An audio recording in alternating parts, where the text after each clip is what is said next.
All right, let's talk about Kentucky because something major is happening in the bluegrass state. We're witnessing a huge shift in public health.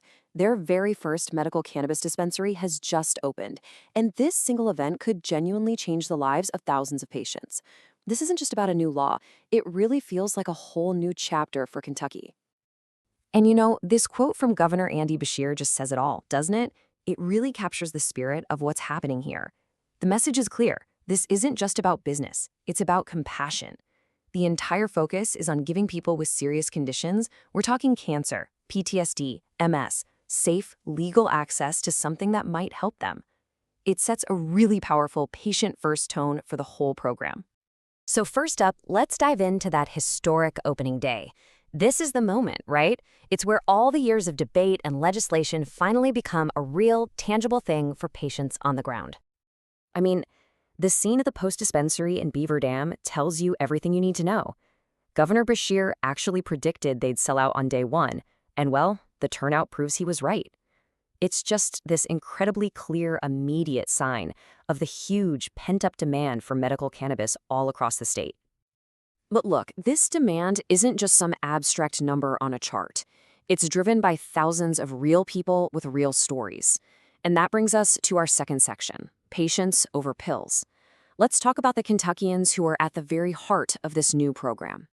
The numbers are, well, they're staggering. Right out of the gate, more than 23,000 patients have already been certified. So this isn't some small-scale experiment. We're talking about a major healthcare initiative that's already set to impact tens of thousands of lives. And when you look a little closer at those numbers, a really powerful story starts to emerge. A whopping 15,000 of these patients are registered specifically for chronic pain. And that puts this program right at the intersection of one of our country's most serious public health crises. And yeah, the governor's own words really highlight the state's strategy here.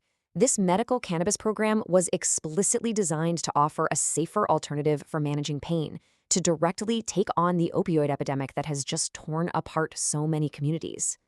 But of course, a single dispensary is just what we see on the surface. It's the public face of a much larger, much more complex system. And that brings us to our third section, where we're going to explore the infrastructure that actually makes all of this possible.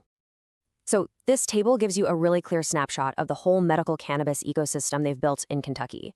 You've got 16 licensed cultivators growing the product, 48 dispensaries planned to sell it, and 6 safety compliance facilities to make sure everything's up to snuff. And maybe most importantly, over 500 doctors are now certified to recommend cannabis to their patients. This is the bedrock of a safe, regulated, and hopefully effective program. Now, a program like this doesn't just happen overnight. It was a result of a really significant political effort. So in our fourth section, let's take a look at the governor's campaign and the political will that turned this whole idea into a reality for patients. This timeline really highlights the key steps on that road to opening day, from signing the bill back in 2023 to the executive orders that protected patients when there were delays. Every single step was crucial. And you can't forget the governor's push on the national level, which also played a key role in setting the stage for this historic moment. Throughout this whole process, the messaging was incredibly consistent. By framing medical cannabis as a nonpartisan issue, just about compassion and public safety, the administration was able to get a really broad coalition of support. The two pillars were always crystal clear. 1, provide relief to people who are suffering, and 2, create a safe, legal market to push out the illicit one. So, Kentucky's first dispensary. It's a huge milestone for sure, but it's also part of a much bigger story. In our final section, let's explore what happens next and how a state-level initiative like this is shaping the national conversation around cannabis. Governor Beshear's push on the federal level is driven by a really clear vision.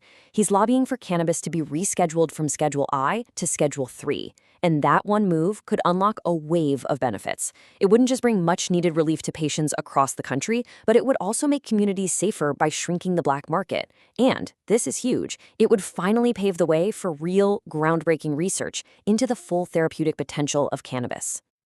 And so, as Kentucky takes its first steps into this new era, it's not just a local story, right? It's another crucial piece of a national puzzle falling into place. Every state that embraces medical cannabis just adds to the momentum for federal reform. It's shifting the conversation from if this will happen to how it will happen. So the question now is, how will Kentucky's patient-centered approach influence the future of cannabis in America? And what can other states learn from their journey?